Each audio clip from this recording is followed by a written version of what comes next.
Assalamualaikum warahmatullahi wabarakatuh.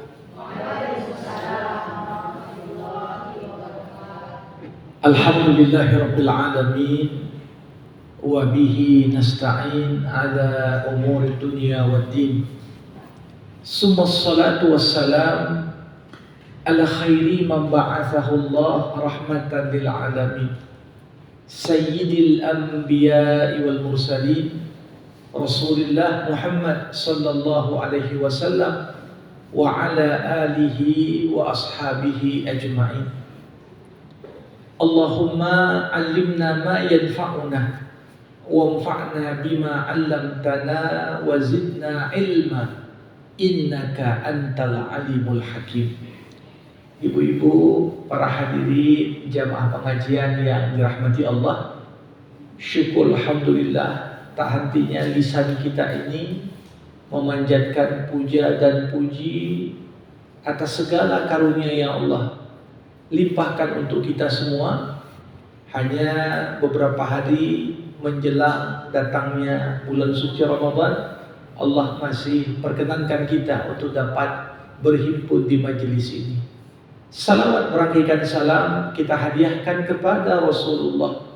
Allahumma salli wa sallim wa barik alaih.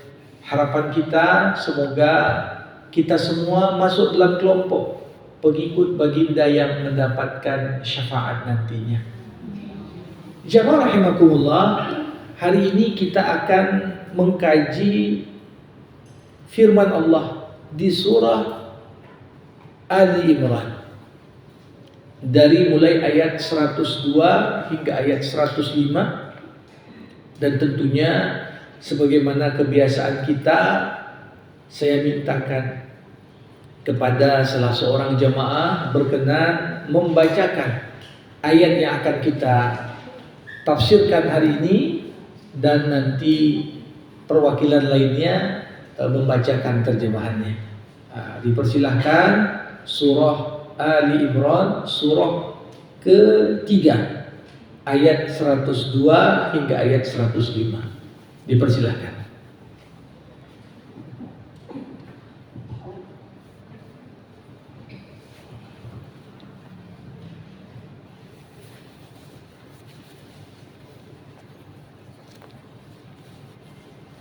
أعوذ بالله من الشيطان الرجيم. بسم الله الرحمن الرحيم.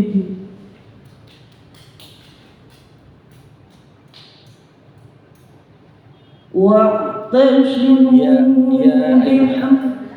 dari ya 102 ya, 102 hingga 105 ya. يا أيها الذين آمنوا اتقوا الله حق تقاته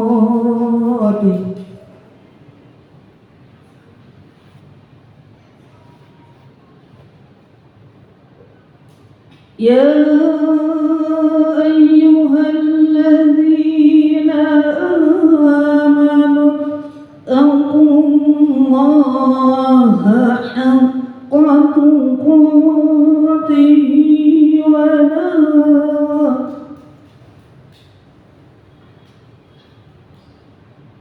ولا تموتن إلا وأنتم مسلمون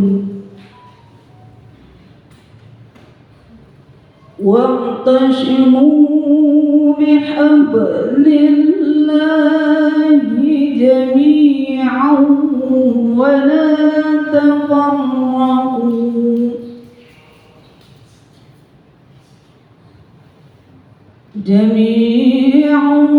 ولا تفرقوا واذكروا نعمة الله عليكم إذ كنتم أعداء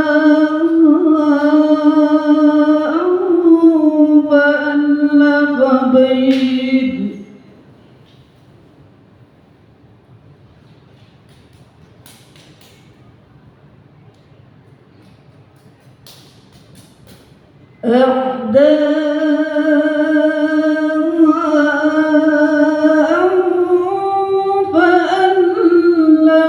بين قلوبكم فأصبحتم بنعمته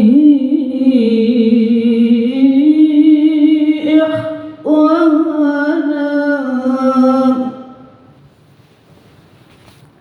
وكنتم على شفا حفرة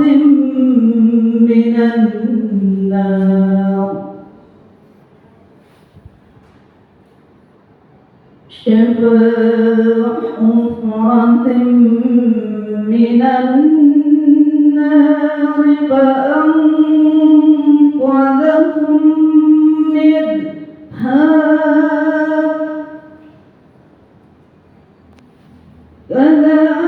كذلك يبين الله لكم آياته لعلكم تهتدون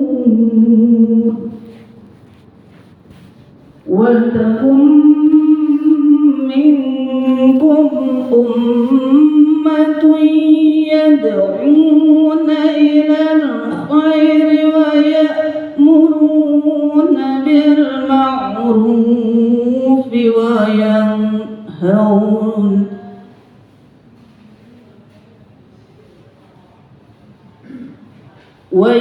ويأمرون بالمعروف وينهون عن المنكر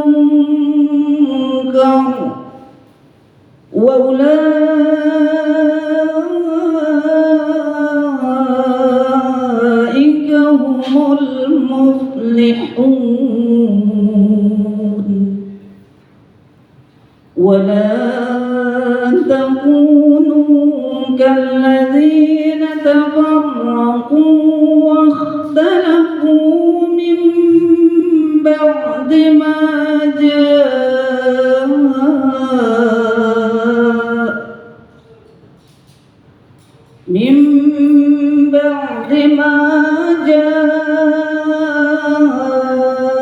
جاءهم البينات وأولئك لهم عذاب عظيم صدق الله العظيم. Kita mintakan salah seorang membacakan terjemahannya. Dipersilakan Ibu.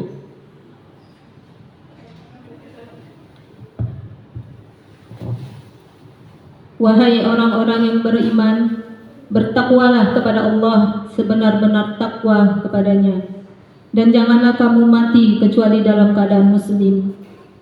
Dan berpegang teguhlah kamu semua pada tali agama Allah, dan janganlah kamu bercerai-berai, dan ingatlah nikmat Allah kepadamu ketika kamu dahulu masa jahiliyah bermusuhan.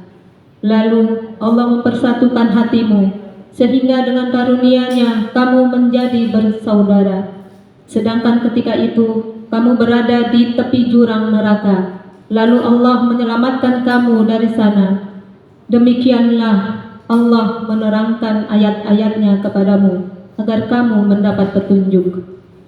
Dan hendaklah di antara kamu ada segolongan orang yang menyeru kepada kebajikan, menyuruh berbuat yang ma'ruf dan mencegah dari yang mungkar. Dan mereka itulah orang-orang yang beruntung. Dan janganlah kamu menjadi seperti orang-orang yang bercerai-berai dan berselisih setelah sampai kepada mereka keterangan yang jelas. Dan mereka itulah orang-orang yang mendapat azab yang berat. Maha benar Allah dengan segala firman-Nya. Alhamdulillah. Ya, kita ucapkan terima kasih kepada yang membaca dan semua kita yang menyimak. Mudah-mudahan terbuka pintu-pintu rahmat bagi kita semua. Baik, jamaah rahimakumullah.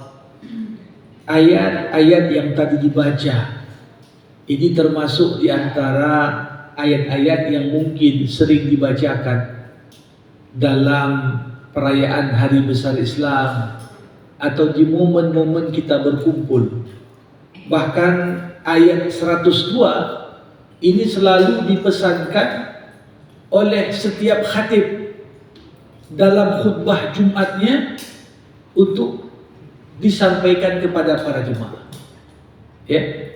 Allah berfirman, "Ya ayyuhalladzina amanu ittaqullaha haqqa tuqatih." Wahai orang-orang yang beriman, bertakwalah kamu semua kepada Allah dengan sebenar-benar takwa. Pertama, kita awali dari pembukaan ayat ini, ibu-ibu sekalian.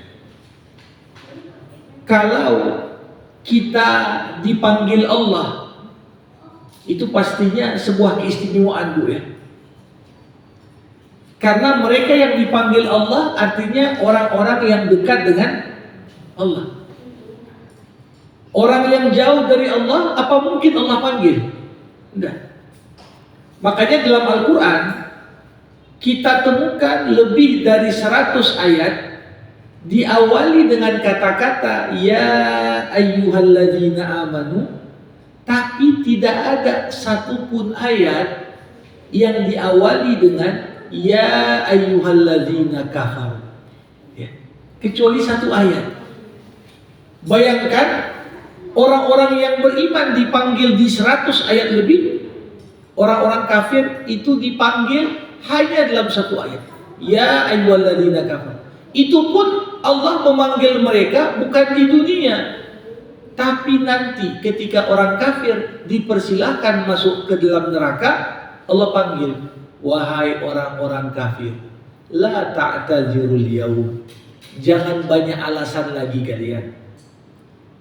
Itulah ayat satu-satunya Allah manggil orang kafir ketika Allah ingin tutup pintu apapun alasan yang ingin disampaikan oleh orang-orang kafir supaya tak jadi dimasukkan ke dalam neraka. Ketika itu Allah katakan, ya ayyuhalladzina kafaru la ta'tazirul yaum, gak aku terima lagi apapun alasan kalian hari ini, kata Allah.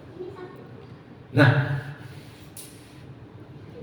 dalam 100-an ayat yang diawali dengan kata-kata ya ayyuhalladzina amanu, tidak ada satupun ayat dimulai dengan panggilan ini kecuali diikuti dengan perintah atau larangan. Ya ayyuhalladzina amanu udkhulu fis-silmi kafah. Wahai orang-orang yang beriman, masuklah kalian ke dalam Islam secara kafah. Perintah, masuklah kalian. Ada juga setelah ya ayyuhalladzina amanu larangan. Ya ayyuhalladzina amanu la tulhikum amwalukum wala auladukum an dzikrillah.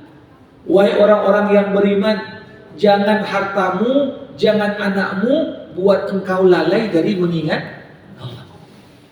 Jadi gak ada ayat diawali dengan panggilan ya ayyuhalladzina amanu kecuali dalam ayat yang sama kita akan temukan ada perintah atau di sisi lain ada larangan. Nah, apa perintah Allah di ayat ini? Perintah Allah di ayat ini bukan sembarang perintah. Apa itu? Ya ayyuhalladzina amanu ittaqullaha haqqa tuqatih. Wahai orang-orang yang beriman, bertakwalah kalian kepada Allah dengan sebenar-benar takwa.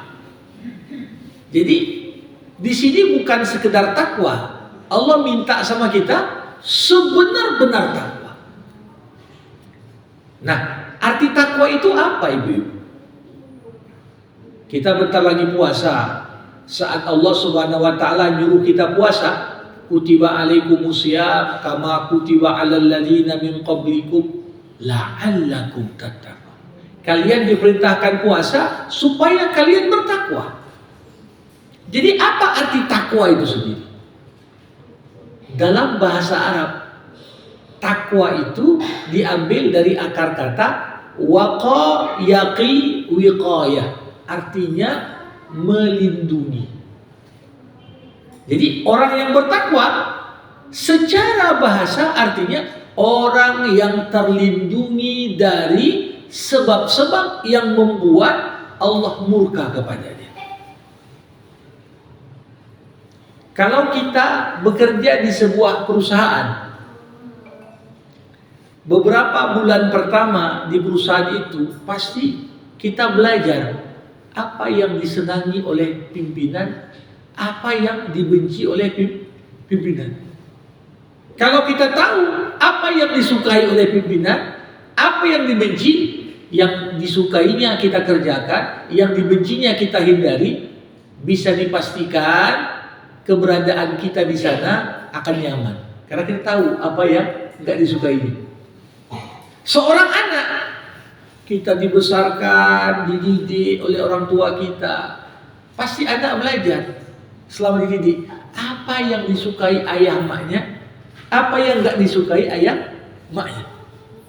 Kalau dia kerjakan apa yang tak disukai ayah maknya, berarti tiap hari pasti kena marah, kan begitu?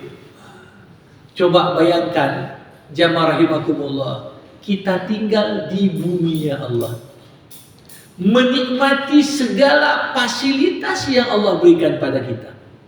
Udara gratis, air diberikan, cahaya matahari, sumber luar biasa, ya, banyak sekali vitamin dan manfaat untuk kesehatan tubuh kita, gratis. Apakah kita tak terpikir selama hidup di dunia, di bumi yang Allah ciptakan untuk kita, apa enggak seharusnya kita mencoba memahami apa yang Allah suka dan apa yang Allah enggak suka?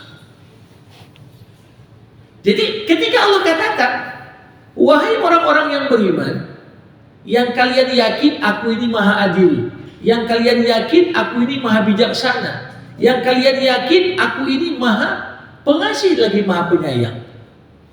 Ketika kalian hidup di dunia, lindungilah diri kalian dari segala sebab yang membuat aku murka kepada kalian dengan sebenar-benar takwa. Inilah maknanya.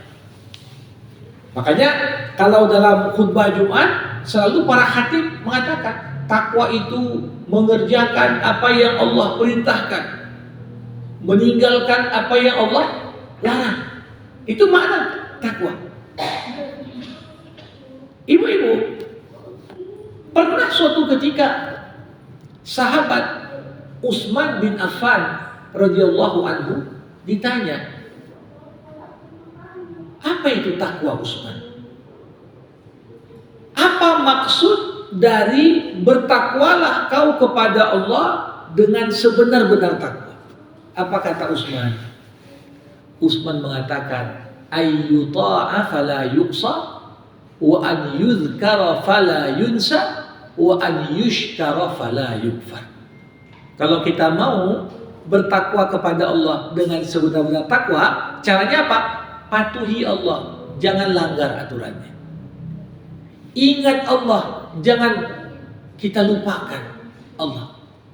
Banyak-banyak bersyukur kepada Allah, jangan kufur kepadanya. Itulah makna dari bertakwa dengan sebenar-benar takwa. Jadi pertama, dari aspek aturan kita patuhi. Hati dan pikiran kita selalu ingat sama Allah. Begitu juga, begitu banyak yang sudah Allah berikan untuk kita, maka kewajiban kita adalah untuk mensyukurinya. Jadi ini 3 poin yang masuk dalam pengertian bertakwalah kepada Allah dengan sebenar-benar takwa. Pernah lagi Umar bin Khattab ditanya, Umar, apa itu takwa? Umar menjawab begini, pernah nggak ibu-ibu semua lewati sebuah jalan yang mungkin di situ ada pakunya, ada belingnya, ada kacanya, ada durinya. Kalau di hadapan kita ada banyak hal yang bisa menyakiti kita. Kalau kita pijak, gimana cara kita berjalan? Pasti kita jalan pelan-pelan, hati-hati, jangan sampai menginjak yang dapat mencelakakan kita. Jadi hakikat takwa itu apa? Hidup di dunia ini seperti jalan yang penuh dengan rintangan dan hambatan. Namanya di dunia nggak ada yang mulus-mulus saja. Tiap orang dituntut harus bersyukur. Tiap orang dituntut harus bersabar. Ada orang yang menghabiskan ya jatah syukurnya dulu, baru di akhir banyak jatah sabar, kan gitu. Ada orang yang di awal banyak mengambil jatah sabarnya dulu, di akhir baru sengsara membawa nikmat, katanya. Tapi begitulah hidup di dunia ini. Maka modal kita supaya aman sampai ke tujuan ketika berada di dunia apa? Bertakwalah dengan sebenar-benar takwa. Maknanya apa? Hati-hatilah kalau melangkah. Kalau mau bicara, perhatikan dulu apa yang kau ucapkan. Berapa banyak orang tergelincir karena ucapannya, dan sakitnya itu lebih parah dibandingkan tergelincirnya kaki. Salah ngomong, akhirnya jatuh. Wah, apalagi zaman sekarang, zaman medsos ini. Salah ngomong sih ini diviralkan habis. Makanya dalam hidup perlu seorang itu berhati-hati kalau bicara. Begitu juga apapun yang mau kita buat. Hakikat takwa artinya apa? Sebelum berbuat pikirkan dulu. Kalau aku buat A, apa dampaknya? Kalau aku pilih untuk melakukan B, apa konsekuensinya? Tidak ada satupun keputusan yang kita ambil dalam hidup ini kecuali akan kembali dampaknya itu kepada kita masing-masing. Ini makna. Wahai orang-orang yang beriman, bertakwalah kau kepada Allah sebenar-benar takwa. Artinya apa? Hati-hati dalam ucapanmu, hati-hati dalam perbuatanmu. Karena jalan dalam kehidupan di dunia penuh dengan duri dan beling yang siap untuk menyakitimu. Ibu-ibu, ada lagi tafsiran yang ketiga. Ali bin Abi Thalib, menantu Rasulullah, pernah ditanya lagi, Ali, apa itu takwa? Ali menjawab, takwa itu 4 unsur. Jadi kalau kita mau disebut bertakwa, harus ada 4 unsur dalam diri kita. Pertama apa? Al-khawfu minal jalil. Unsur pertama dari takwa, kita takut kepada Allah. Takut buat dosa, takut Allah bukakan aib kita, takut kita tak bisa mensyukuri nikmat Allah, takut kita su'ul khatimah. Ada rasa takut dalam hidup ini. Al-khawfu minal jalil. Makanya bagi orang yang beriman itu, yang paling penting di dunia ini apa? Ridhonya Allah. Kalau Allah sudah ridho, adapun kekurangan kita, Allah pasti tutupi. Adapun keterbatasan kemampuan kita, Allah bantu kita sampai kepada tujuan lewat jalan yang gak pernah kita sangka-sangka. Berangkat dari apa? Takut sama Allah. Itu unsur pertama. Yang kedua, wal amalu bitanzil. Takwa itu adalah ketika engkau mengamalkan apa yang Allah turunkan. Perintah Allah kerjakan, larangan Allah tinggalkan. Mana yang Allah suka perbanyak lakukan, mana yang Allah benci buat antara dirimu dengan hal tersebut ada jarak. Itu makna takwa. Ada lagi yang ketiga, waridha bil qalil. Jadi baru dikatakan kita ini bertakwa kapan ibu-ibu? Kalau kita punya sifat qanaah, cepat puas. Berapapun yang Allah kasih rela kita. Ya. Jadi harus dibedakan antara rela terhadap proses dengan rela terhadap hasil. Proses itu usaha manusia, tapi hasil Allah yang tentukan. Makanya kalau hasil itu rela, walaupun belum sesuai target. Kalau Allah tetapkan seperti ini, ya sudah aku rela.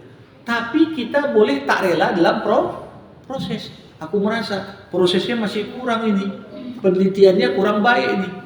Tahun depan harus lebih diperbaiki lagi prosesnya. Silakan. Tapi kalau Allah sudah tetapkan hasilnya sekian, kita harus terima. Kenapa? Boleh jadi di balik yang kau tak sukai ada kebaikan. Boleh jadi di balik yang kau benci ada kebaikan. Boleh jadi di balik apa yang kau sukai justru ada keburukan. Jadi takwa itu apa? Orang siap. Kalau dia sudah berusaha sekeras tenaga, apa yang bisa dia buat udah dikerahkannya, ternyata hasil belum sesuai dengan harapan. Bagian dari takwa kita terima. Ya Allah, kalau kau tetapkan sekian, ya aku terima ya Allah. Nah, ini makna takwa. Tapi makna yang terakhir, unsur keempat, wal isti'dad liyaumir rahil. Takwa itu adalah ketika masing-masing dari kita mempersiapkan diri untuk jalan pulang. Ibu-ibu, banyak orang mikir hanya nyiapkan jalan pergi. Kalau mau ekspansi gimana ya? Caranya gini. Kalau mau naik jabatan promosi gimana caranya ya? Tapi ketika dia sibuk untuk mengatur masa depannya, dia lupa. Semua orang kan pasti akan pulang sama Allah. Tanda kita bertakwa apa? Walaupun kita tetap berusaha untuk dunia, untuk capaian-capaian duniawinya, perlu ini. Supaya anakku sukses, ku buat begitu. Supaya keluargaku bahagia, ku buat begini. Tapi semua kehidupan dunia, ujungnya tetap ada akhir yang pasti kita akan lewati itu. Ujungnya kemana siapa? Wa ilallahil masir. Baliknya semua makhluk ya kepada Allah. Maka kalau kita dianggap bertakwa, apapun yang kita pikirkan untuk dunia kita, tetap harus ada porsi yang kita pikirkan untuk akhirat kita. Ya, kalau orang berdagang hanya pikir dunia, nganggap bersedekah itu rugi. Capek-capek aku keluarkan banyak kali kos minta proposal. Tapi bagi orang yang berorientasi akhirat, dia tahu di balik harta yang banyak yang Allah berikan padaku itu dititipkannya hak-hak orang yang susah ini sebenarnya. Ketika kita keluarkan sebagian dari harta kita, sebenarnya kita sedang mempersiapkan jalan pulang. Dan itu bagian dari unsur takwa. Jadi bayangkan ibu-ibu, lewat ayat yang pendek ini, wahai orang-orang yang beriman, bertakwalah kau kepada Allah dengan sebenar-benar takwa. Tapi ayat ini ditutup dengan perintah yang lebih dahsyat lagi. Apa kata Allah? Wala tamutunna illa wa antum muslim. Jangan sampai kau meninggal dunia, kata Allah, kecuali kau dalam kondisi muslim, berserah diri pada Allah. Untuk memahami ayat ini, ibu-ibu sekalian, kita buat ilustrasi. Kalau ada salah seorang dari kita dapat jackpot, dapat undian, apa? Akan dijemput untuk pelesiran jalan-jalan. Ya, tetapi disampaikan oleh panitia, ya nanti akan ada bus yang menjemput dari rumah. Jamnya kami belum pasti. Jam kapan dijemput belum pasti. Tapi diperkirakan ibu nanti akan dijemput antara asar ke maghrib. Kalau jelaslah instruksinya seperti itu, apa yang terjadi ibu-ibu? Pasti di hari H sebelum asar kita udah dandan, udah siapkan koper, udah siapkan apa yang kira-kira mau kita bawa ketika jalan. Walaupun busnya belum jelas kapan jemput, tapi kita sudah ada bayangan nanti akan dijemput. Kapan dijemput? Jangan dijemput sedangkan kau nggak siap. Kan begitu? Karena busnya nggak akan tunggu lama. Begitulah hakikat ketika Allah katakan wala tamutunna illa wa antum muslimun. Semua kalian pasti akan meninggal. Dan Nabi Muhammad sallallahu alaihi wasallam pernah mengatakan perumpamaan waktu hidup di dunia dengan datangnya kiamat seperti jarak antara asar ke maghrib. Itu kata Rasulullah. Artinya apa ibu-ibu? Satu hal yang pasti, begitu seseorang itu lahir, ya, dia lebih dekat kepada kematian daripada awal hidupnya. Kenapa? Karena waktu nggak mungkin pulang, nggak mungkin mundur. Waktu itu terus maju. Kalau kita bayangkan, 5 tahun yang lalu begini, itu sesuatu yang jauh sekali. Lebih dekat 5 detik yang akan datang dibandingkan 5 detik yang lalu. 5 detik yang lalu nggak bisa kita putar balik. Jadi Allah katakan, bekal terbaikmu takwa. Ketika nanti malaikat maut menjemputmu, yang perlu kau pastikan kau sudah dalam kondisi siap, dan jangan sampai dijemput ajalmu kecuali kau dalam kondisi sebagai muslim. Maknanya apa ini? Karena kita tak tahu ajal kita kapan datang menjemput, setiap saat kita harus memperlakukan seakan-akan ajal kita akan datang. Itu maknanya. Jadi apapun yang mau kita buat, pikirkan dulu. Ucapanku ini menguntungkan diriku enggak ketika aku mati nanti? Atau justru ucapanku ini beban? Perbuatanku ini membawa kebaikan enggak untuk urusan kematianku? Atau sebaliknya, urusan itu menjadi beban? Ini yang harus dipikirkan orang beriman. Dan ketika kita bertakwa dengan sebenar-benar takwa, ini modal terpenting. Insya Allah seorang itu dapat husnul khotimah. Bukan sekedar meninggal sebagai muslim, tapi dia adalah pribadi yang mengakhiri hidupnya dengan kehidupan yang baik. Jamaah yang berbahagia, perintah untuk bertakwa ini dilanjutkan Allah lagi. Wa'tasimu bihablillahi jami'an wa la tafarraqu. Setelah kalian bertakwa, maka tanggung jawab dan konsekuensi dari ketakwaan itu apa? Wa'tasimu bihablillah. Berpegang teguhlah kepada tali agama Allah. Tapi yang menarik di sini, Allah enggak katakan wa'tasimu bihablillah titik, tapi wa'tasimu bihablillahi jami'an. Apa arti jami'an? Semua.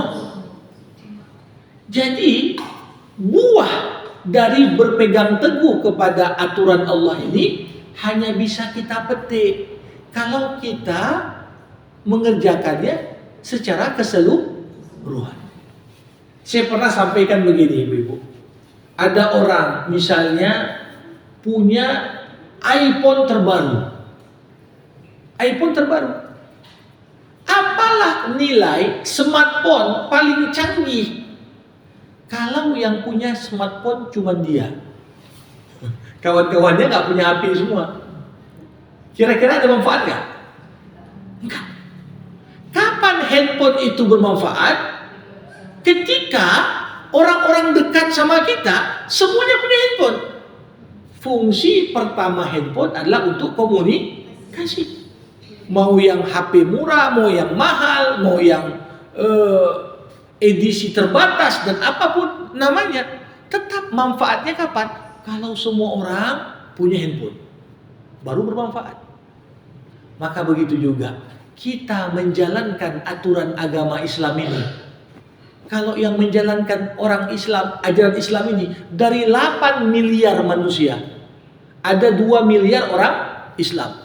Kalau yang dari 2 miliar orang Islam ini yang menjalankan Islam hanya 1%, 2%, 5%, nampak nggak kira-kira buah dari penerapan Islam itu? Enggak. Islam nyuruh jujur. Kalau yang jujur cuma 1-2 orang, lebih banyak yang nggak jujur. Apa yang terjadi? Kita malah merasa bodoh kali kau jujur. Wah, justru kita merasa jujur itu ya nggak bagus. Kenapa? Kau aja jadi korban nanti katanya. Tapi alangkah indahnya hidup. Mulai dari 1 orang jujur dalam rumah tangga, dipengaruhinya anak, istri, dan suaminya semuanya menjadi jujur. Satu keluarga yang jujur ini memberikan pengaruh kepada satu lingkungan, jadi jujur semua. Apa yang terjadi? Walaupun yang jujur masih terbatas, tapi sudah bisa kita petik. Indah kali hidup nih kalau semua jujur. Ya. Kita aja kadang-kadang pergi kita misalnya ke Mekah, ada barang tertinggal nggak hilang, jumpa lagi, kita bilang enak kali lah hidup kalau begini. Ya, kadang-kadang yang disimpan pun hilang, yang tercecer nggak hilang. Kapan? Ketika semua orang berpegang teguh kepada aturan Allah. Nah, kenapa zaman sekarang itu hidup itu tidak enak, nggak ada kepastian hukum? Karena hanya sekelompok orang disuruh mematuhi peraturan, tapi sebagian besar yang lain nggak mematuhi peraturan. Coba misalnya kita di perempatan, lampu merah, berhenti kita. Tiba-tiba ada yang nyelonong saja, dikawal polisi juga misalnya, nggak ikuti peraturan. Dalam hati kita pasti, enak aja ini kita patuh, dia nggak patuh. Pasti ada. Tapi begitulah, aturan agama Allah menuntut kita. Kalau kalian ingin petik buah dari Islam itu apa? Semuanya harus berpegang kepada aturan Allah. Mau pemimpin, mau yang dipimpin, mau kaya, mau miskin. Makanya Rasulullah paling marah ketika ada seorang wanita dari kalangan bangsawan mencuri. Waktu itu sahabat mengatakan, Nabi, ini anak bangsawan ini, udahlah, gak usah potong tangannya. Apa kata Rasulullah? Yang buat rusak masyarakat sebelum kalian, kalau level atas mencuri, dibiarkan. Kalau level bawah yang mencuri, cepat-cepat dipotong tangan. Kalau putriku Fatimah mencuri, aku langsung yang potong. Wa'tasimu bihablillahi jami'an wala tafarraqu. Jadi kalau kita semua sudah berpegang kepada tali agama Allah, ajaran Islam ini secara keseluruhan, apa kata Allah? Wala tafarraqu. Janganlah kalian bercerai-berai. Jadi dengan kata lain, kenapa orang bercerai-berai? Kenapa orang sulit untuk bersatu? Jawabannya dengan singkat kita katakan, karena nggak berpegang kepada tali agama Allah. Sekarang ibu-ibu sekalian, ini memang zamannya dualisme. Ormas dualisme pengurus, partai dualisme pengurus. Bahkan sekarang BKM masjid pun dualisme pengurus. Mana-mana masjid pecah. Ya Allah. Ada satu hadis Rasulullah Muhammad SAW. Hadis ini patut untuk kita renungkan. Ma tawaddathnan summa furriqa bainahuma illa bidzambin asabahu biha ahaduhuma.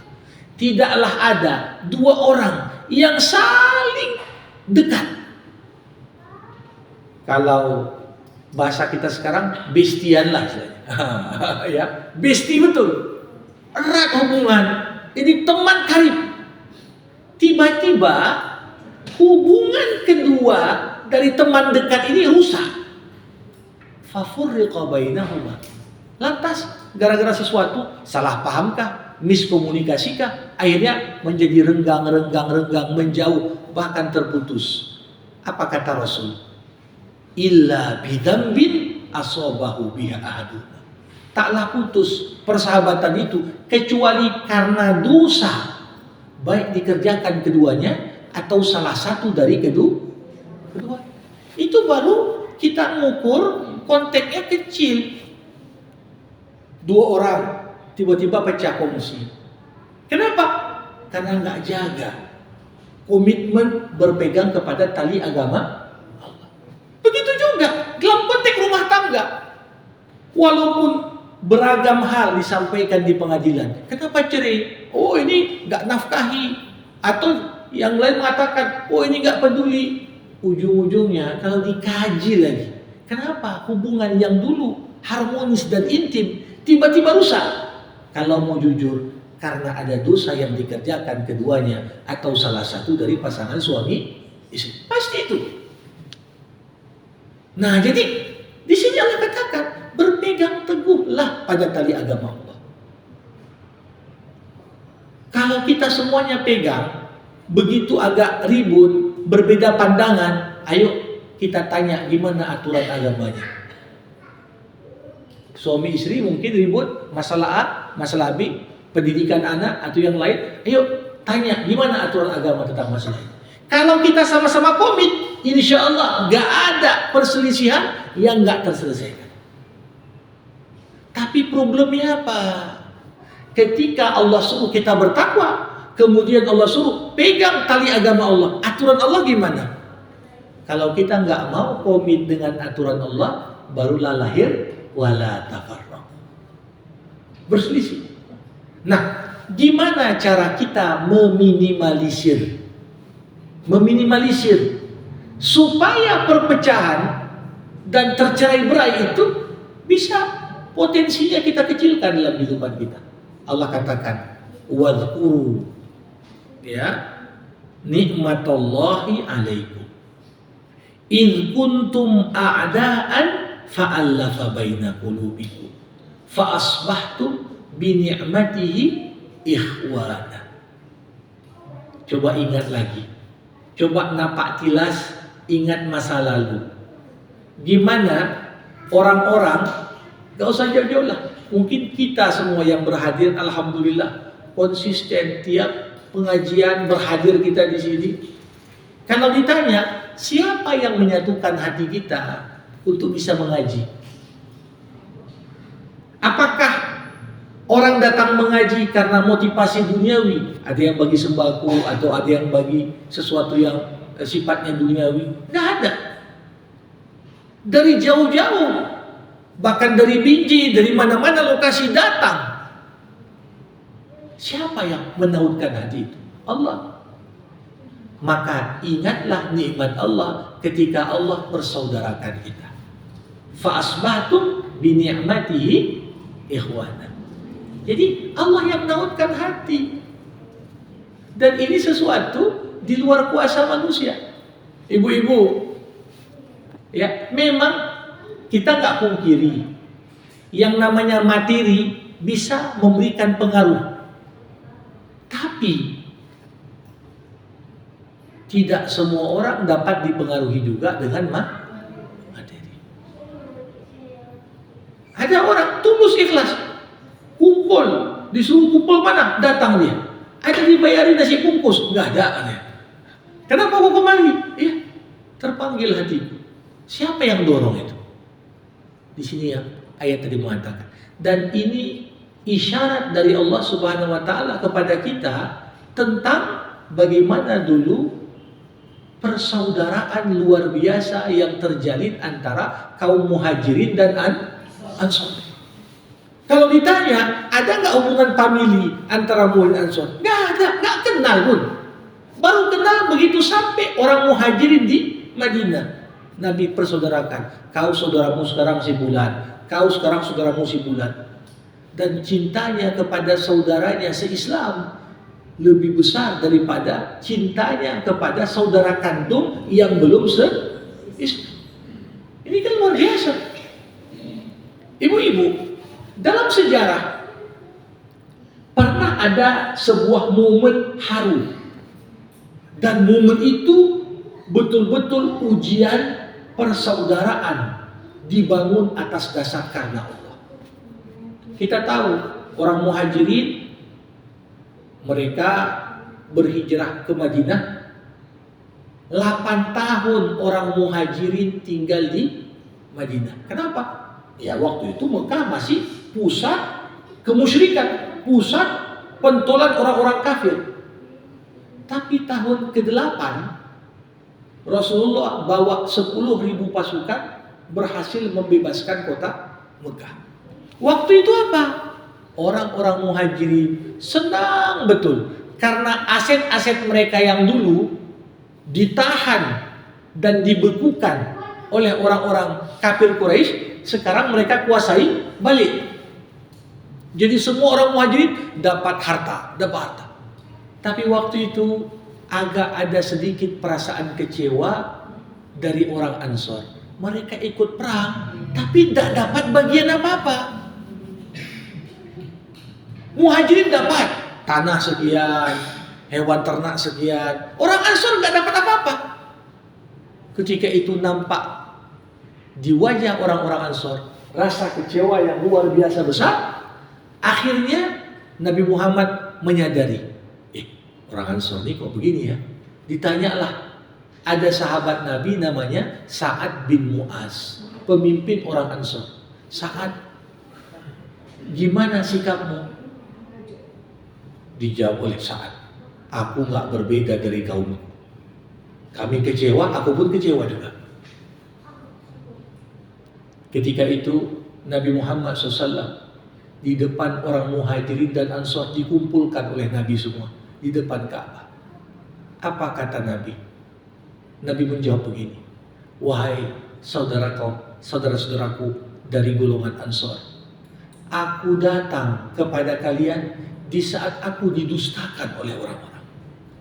Tak ada yang percaya padaku kecuali kalian. Kalianlah yang tampung aku, kalianlah yang lindungi aku, dan kalianlah yang berjuang bersama, kata Rasulullah. Tetapi, kata Nabi, bukankah aku juga datang kepada kalian membawa hidayah? Kalau aku tak sampai ke Madinah, mungkin kalian pun belum Islam, kata Nabi. Kalau aku pun tak sampai ke Madinah, mungkin kalian masih menyembah berhala juga. Sampailah Nabi mengucapkan kata-kata yang sangat menyentuh hati. Apa kata Rasulullah? Apakah kalian tak rela saudara kalian orang Muhajirin pergi membawa harta benda, sedangkan kalian pulang ke Madinah bersama Rasulullah? Menangis satu persatu sahabat Nabi. Coba bayangkan, Nabi terusir dari Mekah. Ini sudah balik kampung deh, udah dikuasai Mekah. Kalau Nabi mengatakan, aku nggak balik lagi lah ke Madinah, bisa. Tapi kata Rasulullah, biarkan saudara kalian balik ke kampungnya di Mekah bersama hartanya, tapi aku akan pulang ke Madinah bersama kalian. Padahal Nabi sendiri yang mengatakan, tidak ada bumi yang lebih kucintai melebihi Mekah. Tapi Nabi rela setelah pembebasan Mekah tak tinggal di Mekah. Kenapa? Demi membersamai saudara-saudaranya orang Ansor. Jadi ini momen-momen yang kalau kita baca dalam sejarah Nabi Muhammad, nikmat paling indah itu apa, ibu-ibu sekalian? Nikmat ketika Allah persaudarakan kita. Kita dipersaudarakan, padahal gak ada hubungan darah. Tapi ketika hati sudah tertaut satu dengan yang lain, ketika saudara kita senang, kita pun ikut senang, walaupun gak dapat duit. Ketika saudara kita sakit atau disakiti, kita pun ikut marah, walaupun gak menyentuh kita apapun. Rasa sakit itu, itulah makna hakikat bersaudara. Dan bersaudara ini dibangun di atas fondasi takwa. Jadi kalau ada ketakwaan, inilah yang membuat kita sehati.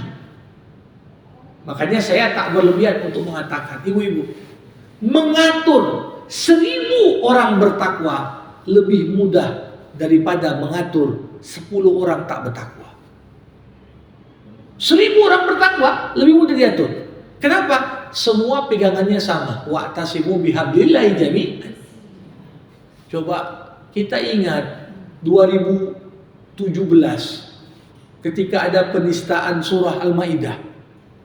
Orang berangkat sendiri ke Jakarta, nggak ada yang bayar itu. Hanya sekedar pemimpin mengatakan jangan pijak rumput, nggak ada yang pijak.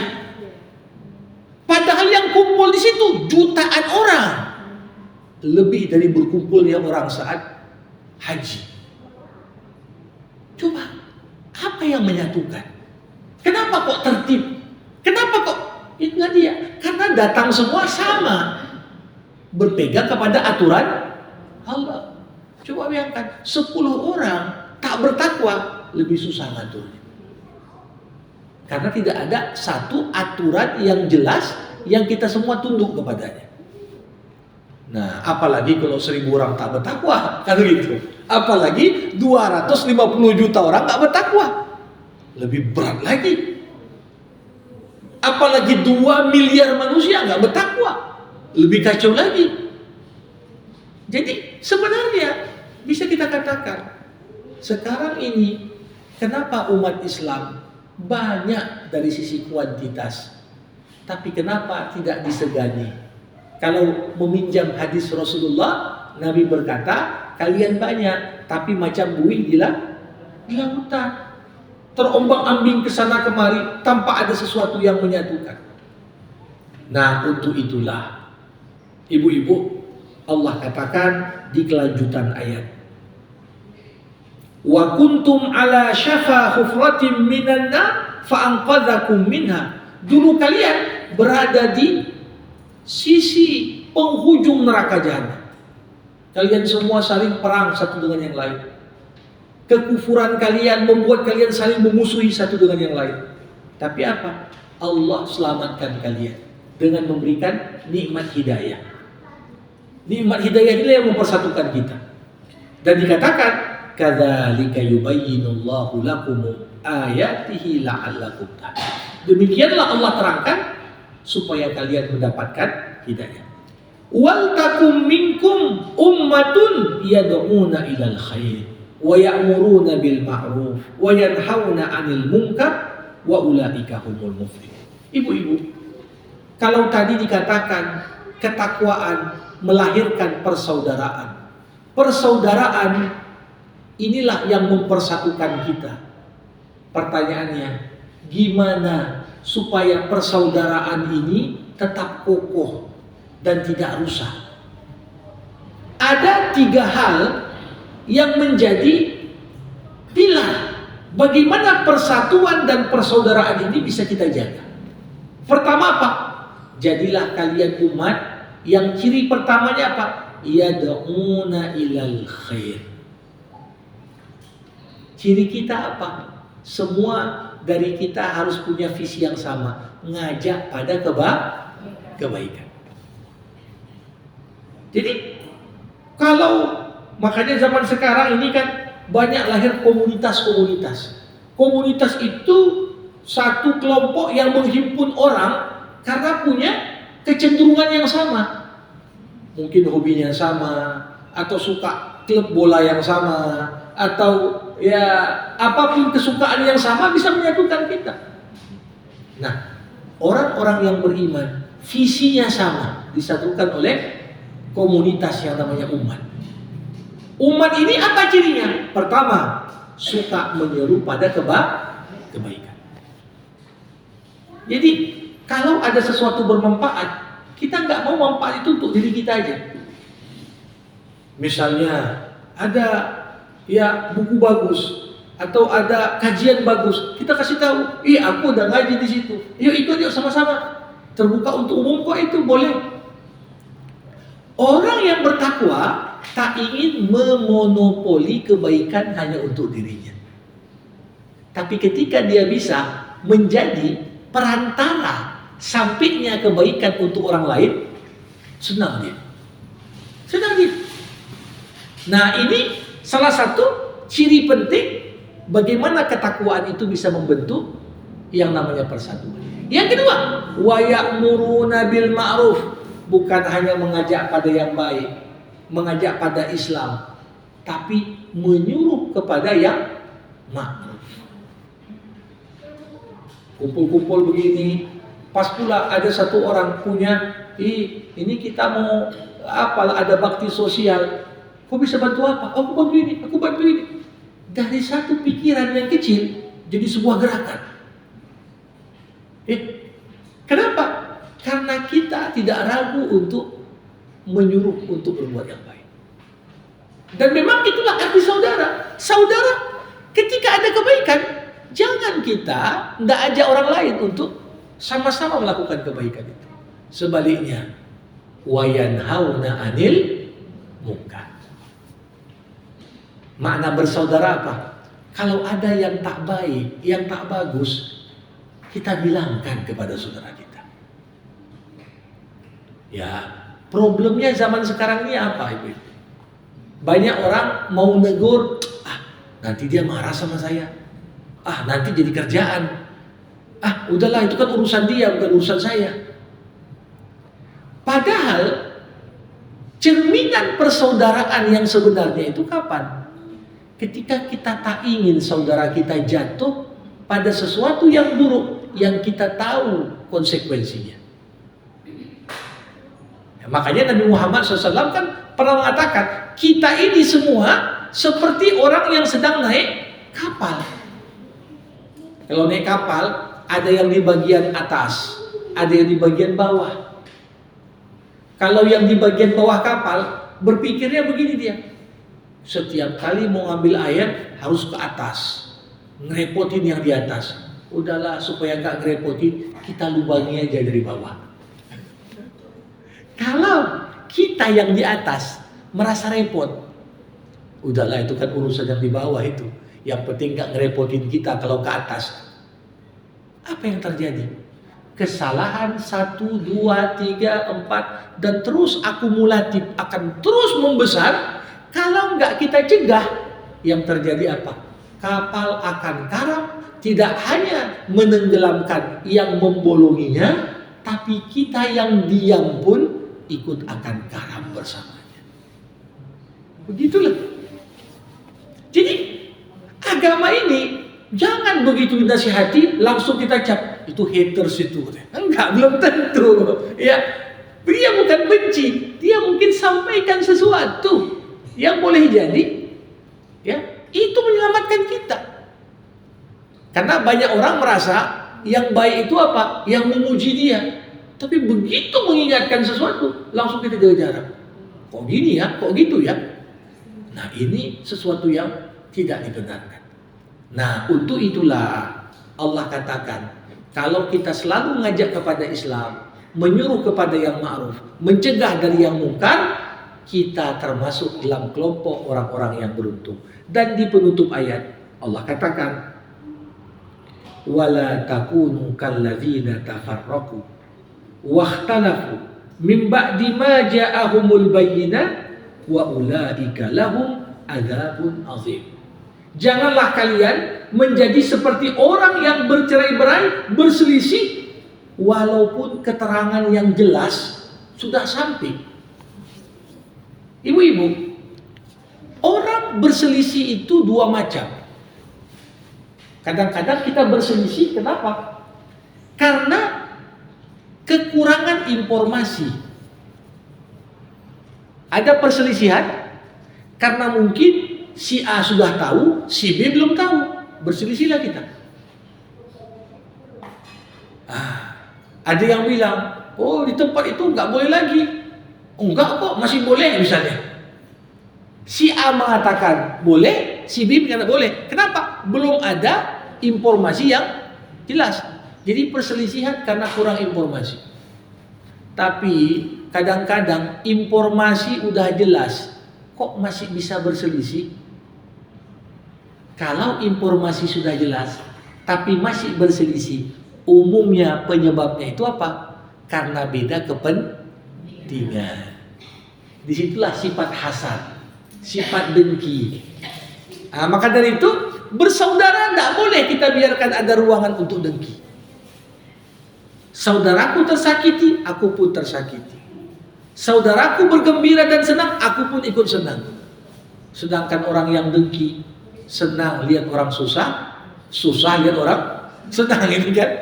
Jadi begitulah dia. Jadi kesimpulan yang bisa kita tarik dari ayat 102 sampai ayat 105, Allah nyuruh kita bertakwa. Kenapa? Bertakwa melahirkan persaudaraan. Kalau sudah bersaudara, lahirlah persatuan. Kalau sudah bersatu, kita menjadi umat yang disegani. Kenapa? Sama visinya. Mengajak pada yang baik, menyuruh kepada yang ma'ruf, mencegah dari yang mungkar. Tapi sebaliknya, ketika hubungan di antara kita penuh dengan hasad, dengki, yang terjadi adalah tafarraqu, bercerai-berai. Kenapa? Beda kepentingan membuat kita sulit untuk saling disatukan. Mudah-mudahan momentum Ramadan, momen persatuan sebenarnya. Ya, momen Ramadan, momen persatuan. Jangan gara-gara perbedaan ini jadi di kota-kota. Ini masjid 23, ini masjid 11. Ini masjid kunut, ini masjid tak kunut. Ini masjid ini dan ini masjid kelompok itu. Tidak, kita rangkul semua. Kenapa? Banyak hal-hal yang jauh lebih besar daripada perbedaan-perbedaan cabang yang sebenarnya menuntut kita semua untuk saling berpegang kepada tali agama Allah dengan erat. Mudah-mudahan apa yang disampaikan ini bermanfaat bagi kita semua. Kepada ibu-ibu yang mau bertanya, berkomentar, sebelum kita tutup dengan doa, dipersilakan. Ya. Silakan.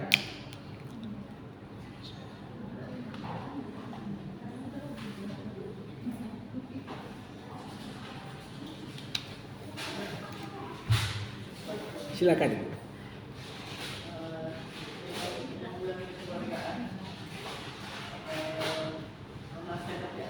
Ya.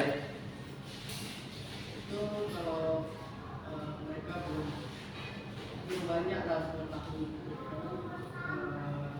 kalian sama Allah. Ya. Apakah itu termasuk amal ma'ruf dan apakah kalau itu yang dia sudah mengenal Al-Quran, mengetahui ayat-ayat Allah untuk menasihati anak? Ya. Karena keterbatasan orang tua dari ayat paham. Baik. Ya. Baik, terima kasih. Ibu-ibu, ketika kita menyeru kepada yang ma'ruf, mencegah dari yang mungkar, itu semua harus dipahami dalam batasan kemampuan kita masing-masing. Makanya amar ma'ruf nahi mungkar ini kan ada tingkatannya. Ada yang merubah kemungkaran dengan tangan, ada yang merubah kemungkaran dengan lisan, ada yang merubah kemungkaran dengan hati. Contoh, misalnya ada anak kita dengan sepupunya, dengan temannya, ketahuan rupanya merokok diam-diam. Dari yang 3 anak tadi, siapa yang paling kita hukum berat? Pasti anak kita. Kita kenal dan kita merasa ini tanggung jawabku ini, rusak anak ini aku yang ditanya Allah. Yang kemudian kedua siapa? Sepupunya, karena kita kenal ayahnya, kita kenal maknya. Tapi anak orang lain yang kita nggak kenal orang tuanya, walaupun kita marahi, tapi nggak sama kadarnya, gitu ya. Nah, begitu juga kita misalnya dalam hidup ini tahu mana yang boleh, mana tak boleh, mana yang pantas, mana tak pantas. Kalau kita nasihati anak kita, ini termasuk di antara tanggung jawab yang paling utama. Nah, kalau ada orang tua, mungkin karena kesibukan di sana sini masih kuranglah ilmu agama. Gimana? Kalau si ibu bisa backup, karena ini bagian dari tanggung jawab bersama. Tanggung jawab mendidik anak pertama ada di pundak ayah. Ketika ayah ada keterbatasan dari sisi ilmu, si ibu membackup. Ketika keduanya pun merasa ini sudah tahap ya agak berat juga sama kami. Gimana? Mungkin dia kemampuannya apa? Harus hadirkan guru agama yang ngerti langsung membimbing ini. Tapi artinya begini, kalau kita memang bisa menasihati dengan tangan ini kan kekuasaan. Yang ngatur anak ini kan kita. Mungkin begitu dia nampak menggunakan uang tak betul, kan yang memberikan subsidi kepada dia kita. Mungkin kita menggunakan pendekatan rubah kemungkaran dengan tangan, agak ditahan sedikit uang. Atau pas-pas dikasih. Kenapa? Saya tak mau kau pakai untuk hal yang tak betul. Kalau nggak bisa dengan tangan, kenapa? Ini orang tuanya bukan kita. Mungkin kita nasihati dengan mulut. Dalam konteks sepupunya tadi, sepupu anak kita. Kau jangan gitu. Nanti bibi bilang sama ayah makmu, gini-gini, kau buat begini. Kita nasihati dengan mulut. Nggak mungkin kita pukul atau kita pakai pendekatan seperti anak kita. Tapi ketika kepada temannya anak kita nggak kenal siapa orang tuanya, nggak tahu dia. Ini mungkin pengingkaran kita hanya dengan hati. Cuma kita bilang, gak usah kau kawan lagi sama dia. Itu bawa pengaruh negatif kepada dirimu. Tapi gak bisa kita marahin atau kita pukul sebagaimana anak kita sendiri atau ponakan kita yang kita kenal siapa orang tuanya. Jadi ada tahapan yang jelas semuanya dituntut untuk melaksanakan tanggung jawabnya masing-masing dalam batas kemampuannya. Demikian. Silakan ibu-ibu yang lain. Iya. Iya. Iya. Seperti kita di apa kita kenal sama orang tuanya itu boleh nggak usah kita bilang sama orang tuanya? Boleh, itu bagian dari amar ma'ruf. Itu bagian ma'ruf. Karena kita tahu sekiranya orang tuanya di posisi kita menemukan juga anak kita merokok, pasti dia akan sampaikan juga ke kita. Kenapa? Gak mungkin dia biarkan anak saudaraku artinya merokok, melakukan sesuatu yang tak baik, didiamkan misalnya. Jadi ini bagian dari amar ma'ruf yang bisa kita buat, nahi mungkar yang bisa kita buat sesuai dengan batasan kemampuan kita. Ya. Silakan ibu.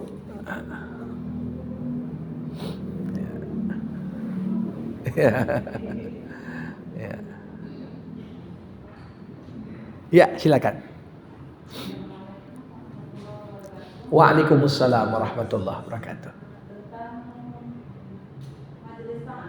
Iya, silakan. Iya. Di situ kita ada berbagai macam kepentingan. Kita berbeda pendapat di situ dan akhirnya jadi berselisih. Kita nasihati, akhirnya mereka banyak yang hasad. Iya. Iya. Ibu-ibu, obat menghadapi orang hasad cuma satu, sabar. Ya. Jadi sampai ada seorang pujangga Arab membuat sebuah syair. Isbir ala kaidil hasud fa inna sabraka qatiluh. Fannaru ta'kulu ba'daha idza lam tajid ma ta'kulu. Sabar-sabarlah kau menghadapi orang yang dengki dan iri. Kenapa? Karena kesabaranmu lah yang mampu memadamkan kedengkian itu. Kok bisa? Iya. Ibu kalau lihat ada api hidup, api akan tetap hidup selama masih ada objek yang dibakar. Tapi kalau objek yang dibakarnya sudah jadi abu, api akan mati dengan sendirinya. Jadi hasad itu laksana api dalam hati orang yang dengki.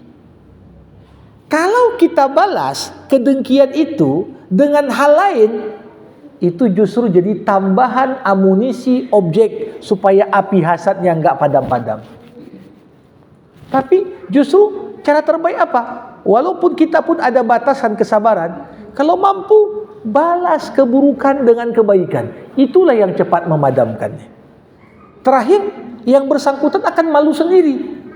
Udah aku kerjai dia begini, tapi diperlakukannya aku seperti ini. Tapi kalau kita balas kedengkian, udahlah tak peduli ku balas dia lagi. Artinya apa? Api itu tidak akan pernah padam. Justru akan kembali disulut. Menjadi besar api itu. Ada hal-hal baru yang membuat dia makin benci dan palak kepada kita. Jadi dalam konteks ini ya kita harus paham tujuan bermajelis taklim sebenarnya kan silaturahim, saling mendukung, menguatkan persaudaraan. Kalau justru di dalam wadah yang seharusnya kuat persaudaraan, saling sikut untuk tujuan-tujuan duniawi, ini yang perlu kita lihat. Makanya dalam agama ada momen kalau kita sudah sampai pada tahapan melihat ini lebih banyak mudaratnya aku di sini, boleh kita mundur teratur, mengasingkan diri. Tapi Nabi Muhammad pernah mengatakan, seseorang yang bergaul dengan banyak orang dan sabar atas perilaku mereka lebih baik daripada orang yang menyendiri dan tak sabar atas perilaku sesama manusia.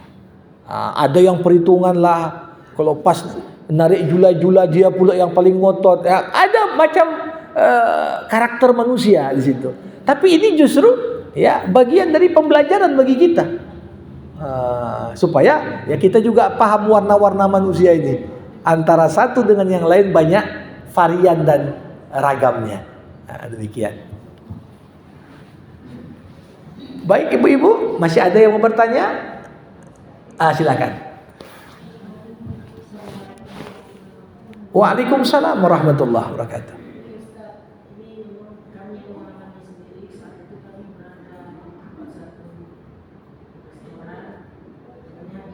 Iya.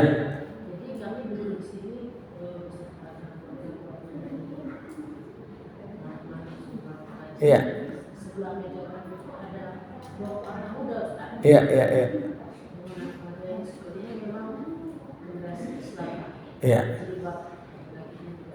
Di saat itu mereka kami lihat minum bir sambil berdiri dengan padahal dia berpakaian sari jilbab. Bahkan mereka merokok. Sekarang kan lagi ngetren vape itu sekarang. Iya, iya, iya. Merokok, bahkan mereka juga beli sendiri. Jadi saat itu kami pikir mau menegur gimana gitu. Jadi sebenarnya sementara kita memang amal-amal yang bukan sekarang. Iya. Tapi akhirnya sebaiknya gimana? Kalau itu kok kami lihatin aja memang, tapi nggak ada kami tegur gitu. Cuma kami tegur gitu dengan pandangan marah gitu kepada yang bersangkutan. Iya, iya, iya. Itu gimana Ustaz? Baik. Terima kasih. Jadi ibu saya katakan tadi, mengingkari kemungkaran ada 3 level. Ya. Apa yang ibu lakukan itu sebenarnya tergolong mengingkari kemungkaran dengan hati. Artinya kita nggak senang. Kok generasi Islam begini? Pakai baju syar'i tapi kok perilakunya nggak mencerminkan. Tapi kan batasan kita mungkin hanya sekedar hati kita nggak senang. Nah, kalau kita mau angkat lagi ke atas, mengingkari dengan lisan, ya pertama di sini tentunya dibutuhkan di sini keberanian, ya kan? Dan juga seseorang yang mungkin bisa menyebutkan landasan-landasan hukum syar'i. Karena kalau diajaknya lah, ya apa rupanya? Nggak boleh. Apa dasarnya? Kan begitu. Tapi kalau cerita merubah dengan tangan, ini sebenarnya kapasitas yang punya tempat. Kalau dia pun jualan itu di situ, jualan bir difasilitasi di tempat itu, berarti kan dia merestui itu.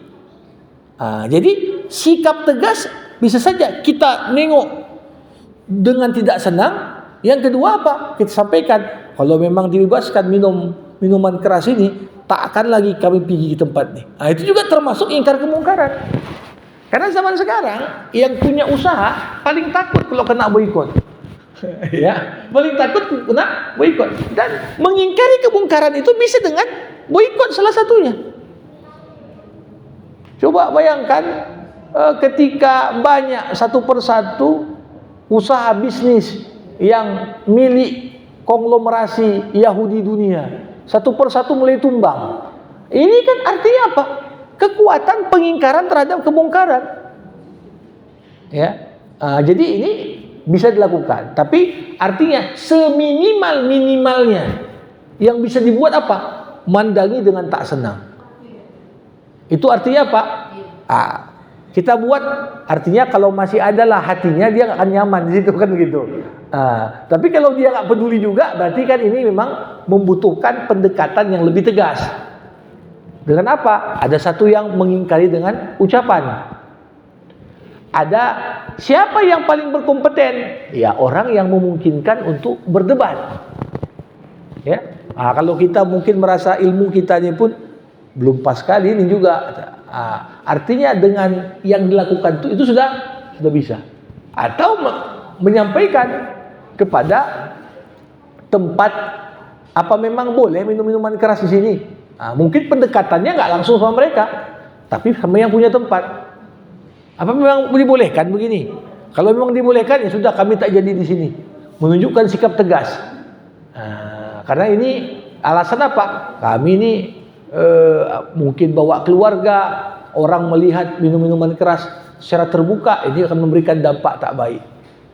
Jadi mengingkari kemungkaran paling tinggi dengan tangan itu tentunya pemerintah yang bisa dengan kebijakan, atau pemilik tempat kalau memang dia nggak mengizinkan, ternyata bawa minumannya dari luar. Level kedua mengingkari dengan lisan. Ada ahli agama di situ, nampak dia sampaikan. Atau kita yang punya keberanian juga untuk menyampaikan, kalau diajak debat pun bisa kita. Kalau tak bisa, dua level pertama ini, seminimal-minimalnya level yang ketiga. Mengingkari, tapi tak bisa buat apa-apa. Seburuk-buruknya apa? Tinggalkan tempat itu. Kalau kita khawatir memberikan dampak buruk kepada kita. Demikian. Ya. Silakan.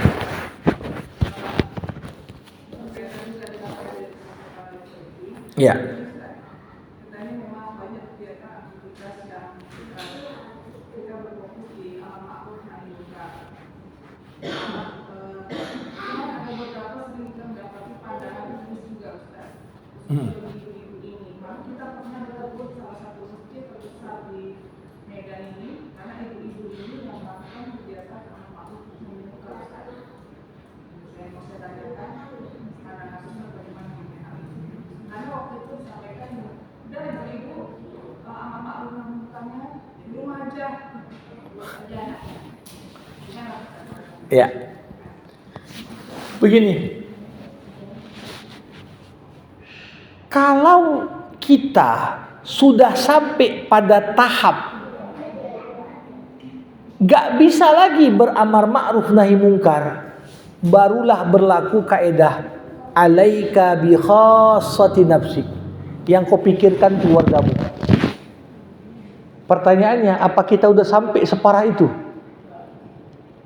Ya, artinya baru kita mengingkari kalau itu dilakukan oleh suami kita, atau suami mengecam istrinya, atau anak dan cucu kita. Tapi kepada orang di luar keluarga inti, kita pun seperti tidak ada kemampuan lagi untuk bahkan sekedar menegur. Nah, ini sesuatu yang buruk sekali sebenarnya. Ya, dan kalau amar ma'ruf sudah sampai pada tingkatan kita hanya bisa beramar ma'ruf untuk keluarga, ini tandanya udah makin dekat kiamat ini. Karena akan datang di akhir zaman orang nggak saling peduli. Ya udahlah, kau mabuk kan, kau yang mabuk, bukan aku. Rasulullah mengatakan, alaika bi khassati nafsi. akan datang suatu masa orang tak lagi bisa beramar ma'ruf, tak lagi bisa bernahi mungkar. Ya, kalau mau pun mau hanya untuk batasan keluarga. Itu pun keluarga inti saja, bukan keluarga besar lagi. Itu makin kecil sekali. Ya, nah jadi itulah salah satu tanda-tanda alarm bahaya sebenarnya bagi kita.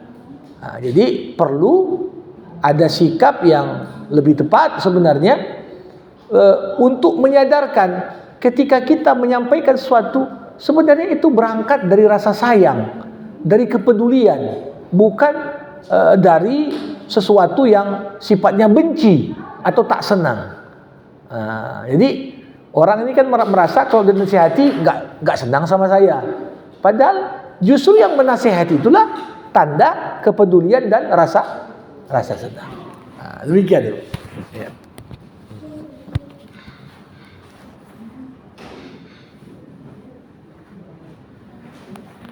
Baik ibu-ibu, mungkin kalau tak ada lagi yang ingin bertanya, bisa kita akhiri majelis kita dengan doa bersama. Oh ya, boleh Bu, silakan. Ini Ustaz menyangkut di lingkungan. Ya. Ini hubungannya tetap dengan anak-anak lingkungan. Sekarang ini Ustaz, di lingkungan kita itu yang namanya LGBT itu sangat Ya. jadi itu hampir di semua daerah, Ya. termasuk kami di sini. Bahkan kadang-kadang mereka udah nggak segan-segan gitu, bahkan di jalanan pun mereka bahkan bukan yang hal tak senonoh gitu. Ya. Jadi itu apakah perlu kita sebagai umat Islam kita harus melakukan aksi artinya gini Ustaz. Kita sampaikan karena kita memang mayoritas Islam Ustaz. Ya. Artinya syariat Islam kita lebih kuat untuk menghadapi menegakkan amal-amal munkar. Ya. Itu nggak bisa negara ini pungkiri. Ya. Jadi maksud saya, apakah kita boleh untuk melakukan umpama ini atau bahkan para laki-laki juga ikut kita menuntut kepada pemerintah untuk lebih memberikan peraturan gitu, peraturan kepada mereka gitu, jangan sampai karena seperti Ustaz sampaikan tadi, apabila kita membiarkan terjadi, kita pun yang orang yang beriman pun akan terkena dampaknya. Betul. Ustaz. Betul.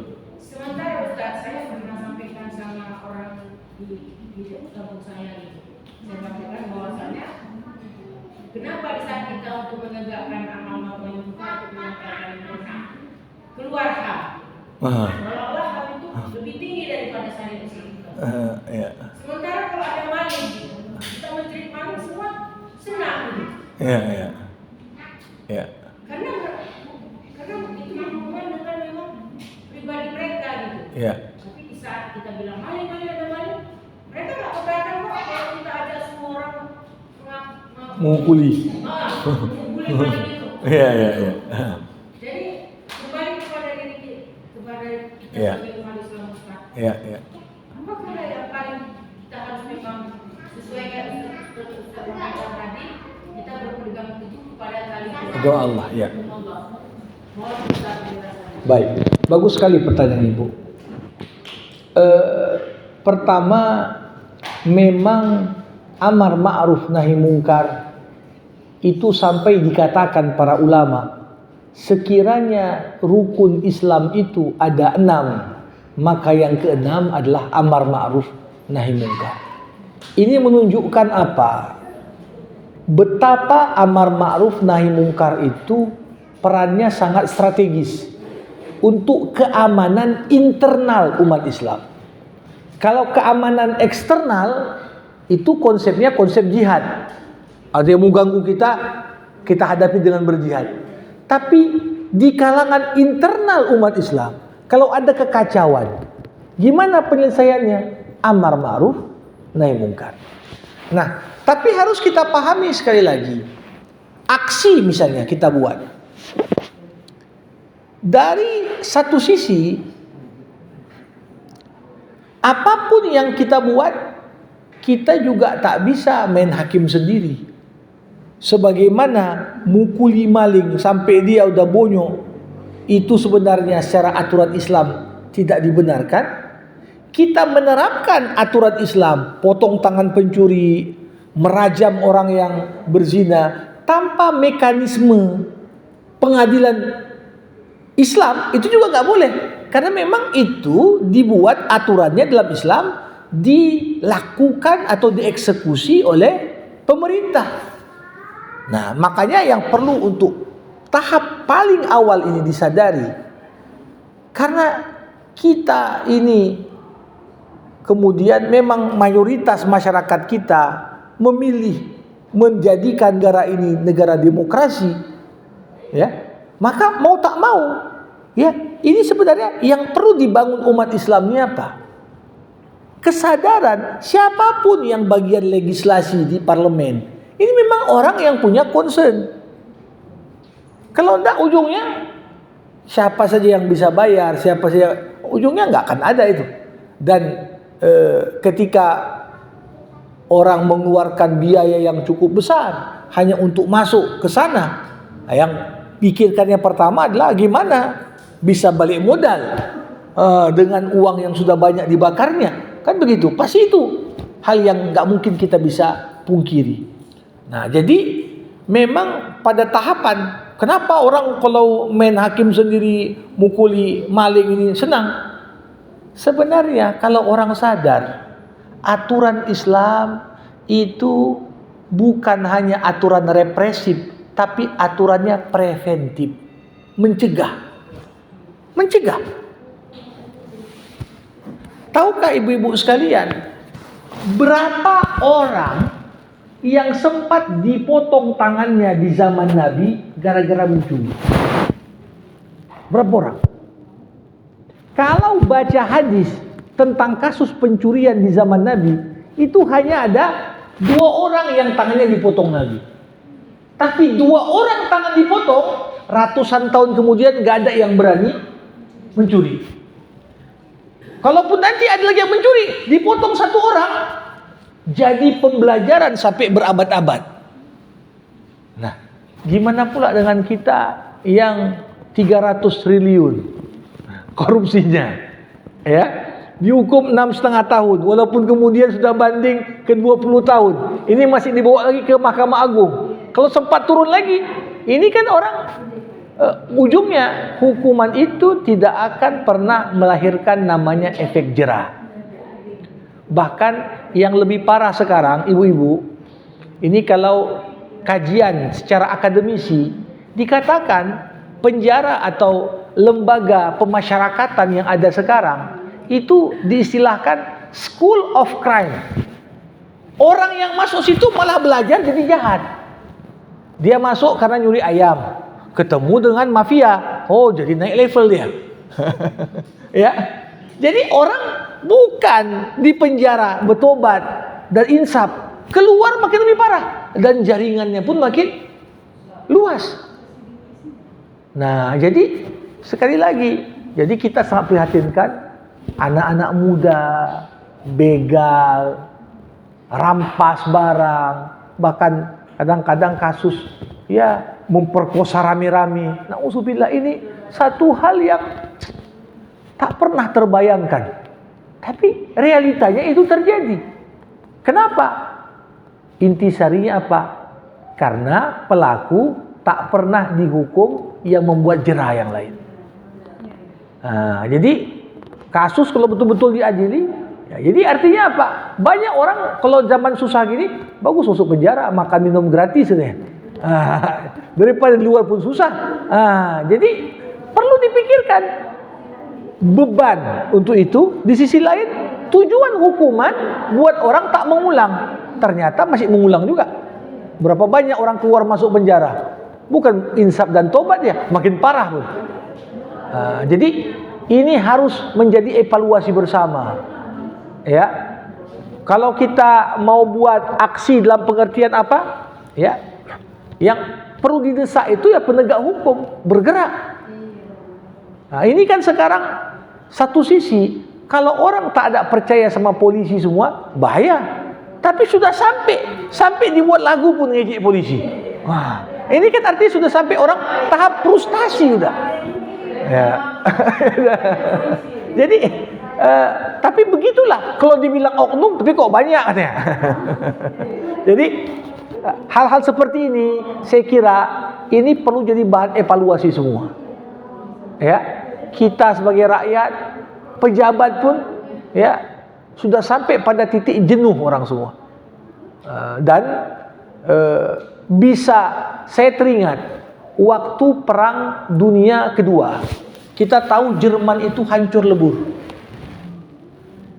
Tapi waktu itu sebelum Jerman hancur, yang ditanya oleh kanselir Jerman waktu itu, bagaimana kementerian-kementerian kita? Hancur semua. Dijawab. Ditanya, bagaimana kaitan dengan kementerian hukum? Masih bekerja. Kalau begitu masih selamat kita. Satu pemerintahan itu ditopang oleh keadilan. Kalau keadilannya sudah roboh, tinggal nunggu langit ini roboh semua untuk kita. Inilah yang paling kita khawatirkan, sehingga amar ma'ruf. Ya, artinya demo yang tak anarkis salah satu cara kita menyampaikan aspirasi.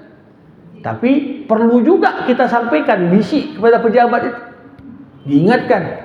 Nah, ini banyak orang mendekat pada pejabat, ujungnya lupa dia tanggung jawab nasihat. Ya, tanggung jawab nasihat itu perlu disampaikan. Jangan hanya cerita-cerita urusan duniawi semata. Sekian demikian Ibu tanggapan saya. Ya, kita dari semua agama yang ada di Indonesia ini, Ustaz, ini umat Islam yang perlu kepada Ya, betul. tapi termasuk orang pendeta yang bahwasanya Ya, mereka bersyukur Ustaz, di negara Indonesia ini mayoritas Muslim. Karena kalau kita mayoritas Muslim, lebaran semua tempat-tempat iya, Muslim. betul. Makanya saya tadi bertanya sama Ustaz, berarti kalau memang kita mayoritas, kita memegang tanggung jawab besar Betul, terhadap betul. anak cucu kita ke depan, Ya, Ustaz. ya. Bagaimana mereka nanti menjadi anak-anak yang soleh-solehah. Itu sekarang tergantung dari kita sebagai umat Islam. Ya. Ya, artinya kalau kita lihat sekte-sekte di gereja sudah banyak yang melegalkan perkawinan sejenis. Iya, Ustaz. Ini parahnya. Dibuat dalam gereja, dibuat upacara ritual seperti halnya nikah beda lawan jenis. Yang tidak ada yang mentolerir itu apa? Islam yang tegas. Fatwa ulama kalau ada yang mengatakan boleh, dianya udah enggak jelas Islam. Jadi tegas dalam masalah-masalah etik ini tentunya yang bisa jadi pegangan sekarang tinggal Islam. Karena banyak dari ajaran agama lain itu sudah dipastikan menyimpang begitu jauh dari aturan. Itulah dia harapan kita semua. Baik, ibu-ibu yang dirahmati Allah, mari sama kita tutup majelis ilmu kita ini dengan doa. Alhamdulillahirabbil alamin. Hamdan yuwafi ni'amah wa yukafi'u mazidah. Ya Rabbana lakal hamdu kama yanbaghi li jalali wajhikal karim wa li 'azimi sultanik. Allahumma salli ala sayyidina Muhammad wa ashghilil zalimin bil zalimin wa akhrijna min bainihim salimin. Allahumma 'allimna ma yanfa'una wanfa'na bima 'allamtana wa zidna ilma innaka antal alimul hakim. Allahumma barik lana fi Sya'ban wa ballighna Ramadan. Allahumma alif baina qulubina wa aslih dhata bainina. Allahumma khtim lana bi husnil khatimah wa la takhtim alaina illa bi husnil khatimah. Rabbana atina fid dunya hasanah wa fil akhirati hasanah wa qina adzabannar. Wa sallallahu ala sayyidina Muhammad wa ala alihi wa sahbihi ajma'in. Walhamdulillahi rabbil alamin. Terima kasih atas kesempatan yang diberikan. Mohon maaf atas segala kekurangan. Selamat menjalankan ibadah puasa. Semoga Allah menerima amal-amal kita semuanya. Assalamualaikum warahmatullahi wabarakatuh.